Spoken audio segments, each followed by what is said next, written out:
और अब बात करते हैं संसद में नेता प्रतिपक्ष राहुल गांधी की अभय मुद्रा की। सबसे पहले आपको दिखा दें कि अभय मुद्रा क्या है। दाएं हाथ को ऊपर करके हथेली को सामने की ओर दिखाने वाले इस मुद्रा को अभय मुद्रा कहते हैं। ये प्राचीन मुद्रा है जो भय से मुक्ति को शो करती है।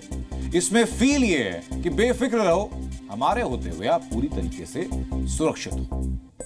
संसद में बतौर नेता प्रतिपक्ष राहुल गांधी ने इसी अभय मुद्रा से अपना भाषण शुरू किया। ऐसी तस्वीरें दिखाई और मैसेज दिया कि मोदी से डरने की जरूरत नहीं है, बचाने के लिए विपक्ष है ना। राहुल गांधी का 1 घंटे 39 मिनट और 6 सेकंड का लंबा भाषण आपने दिन में नहीं सुना तो आपको उसका ट्रेलर हम दिखाते हैं। सुनकर तय कीजिएगा कि आज राहुल गांधी को कितने नंबर देने चाहिए और ट्रेलर देखकर ही यह भी तय कीजिएगा कि आज राहुल छा गए या कहीं कहीं फंस गए। प्रधानमंत्री नरेंद्र मोदी ने क्यों कहा कि उन्होंने विपक्ष के नेता को बहुत ही सीरियसली लिया है? क्या इसमें कल होने वाले पलटवार का कोई संकेत? क्योंकि कल प्रधानमंत्री मोदी की क्लोजिंग स्पीच है और पीएम का ट्रैक रिकॉर्ड रहा कि वो संसद में प्रॉपर होमवर्क और पूरी रिसर्च के साथ बोलते हैं, बल्कि भाषण में दुर्लभ रेफरेंस को भी लेकर आते हैं। राहुल के भाषण के बाद इन तस्वीरों को डिकोड किया जा रहा है कि क्या प्रधानमंत्री समेत हर बड़े मंत्री का राहुल के भाषण में उठकर खड़े होना क्या सरकार के डिस्टर्ब होने की निशानी है? क्या राहुल का भाषण हिला देने वाला है? राहुल के भाषण पर 2 बार खुद प्रधानमंत्री ने उठकर उनको टोका, 4 बार गृह मंत्री ने टोका, 1 बार रक्षा मंत्री खड़े हुए। सरकार के 3 और मंत्रियों ने भी टोका कि भाषण गुमराह करने वाला है। चेक करना पड़ेगा कहीं नेता प्रतिपक्ष को टोकने का आज रिकॉर्ड तो नहीं बना, क्योंकि राहुल गांधी को स्पीकर ने भी आज 9 बार टोका है। उन्हें विषय से ना भटकने को कहा। संसद के नियम याद दिलाए। राहुल गांधी राष्ट्रपति के अभिभाषण पर चर्चा का जवाब दे रहे थे। आपका जानना जरूरी यह है कि राहुल के भाषण में ऐसा क्या था जो हर मंत्री यहां तक कि प्रधानमंत्री को उन्हें टोकना पड़ा। तो यहां आप राहुल गांधी के भाषण में इस्तेमाल किए गए कीवर्ड्स को जरा देखिए। राहुल गांधी का भाषण पार्लियामेंट्री था, लेकिन बीच में वो कई बार पॉलिटिकल और पर्सनल हुए। उन्होंने संविधान से बात शुरू की और मोदी को डराने वाला बताया।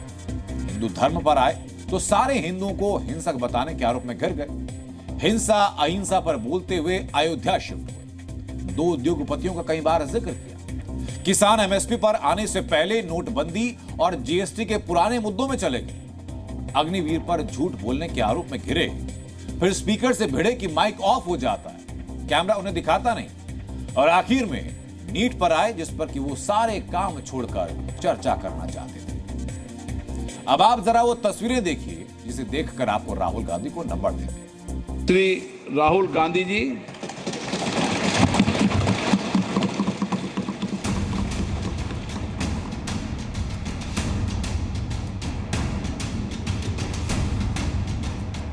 But that idea is the Abhay Mudra, the symbol of the Congress party, which, as you can see, is also in this image. And Jai Mahadev. आपसे अपेक्षा ठीक है, मैं दिखाऊंगा नहीं सर, कैसे करूं? मैं समझाना चाहता हूं, वो समझा नहीं पा रहा हूं। समझदार हैं यहाँ पर, सब चुनकर आते हैं, सर बात नहीं बन रही, चुनकर भेजा है। मजा नहीं आ रहा है। इस नाम में भी कहा गया है कि डरना नहीं है। शिव जी कहते हैं डरो मत, डराओ मत। अभय मुद्रा दिखाते हैं, अहिंसा की बात करते हैं, त्रिशूल को जमीन में गाड़ देते हैं। और जो लोग अपने आप को हिंदू कहते हैं वो 24 घंटा हिंसा हिंसा हिंसा, नफरत नफरत नफरत। हिंदू धर्म में साफ लिखा है, सत्य के साथ खड़ा होना चाहिए, सत्य से पीछे नहीं हटना चाहिए, सत्य से नहीं डरना चाहिए। अहिंसा हमारा प्रतीक है। अभय मुद्रा, आप बात समझिए। ये इसलिए चिल्ला रहे हैं क्योंकि तीर जाके दिल में लगा है, दिल में जाके तीर लगा है, इसलिए ये चिल्ला रहे हैं। लेकिन चुप हो गए। ये विषय बहुत गंभीर है। पूरे हिंदू समाज को हिंसक कहना ये गंभीर विषय है। उनका वाक्य था, जो अपने आप को हिंदू कहते वो हिंसा की बात करते हैं, हिंसा करते हैं। मान्यवर, इस देश में शायद इनको मालूम नहीं है, करोड़ों लोग अपने आप को गर्व से हिंदू कहते हैं। राम भगवान की जन्मभूमि ने बीजेपी को मैसेज दिया और ये आपके सामने मैसेज बैठे हुए हैं। आज सुबह में आया, राजनाथ सिंह जी ने मुस्कुरा के मुझे नमस्ते की और मोदी जी बैठे हैं, मुस्कुराहट नहीं, सीरियस, नमस्ते भी नहीं करते। कहीं मोदी जी ना देख लें, प्रॉब्लम हो जाएगी। वही कहानी गडकरी जी की है।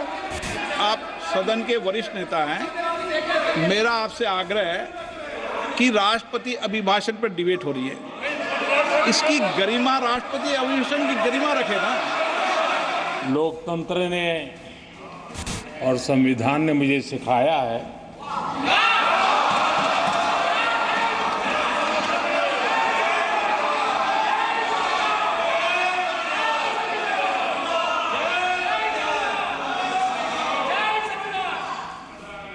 कि मुझे विपक्ष के नेता को गंभीरता से लेना चाहिए। छोटे से घर में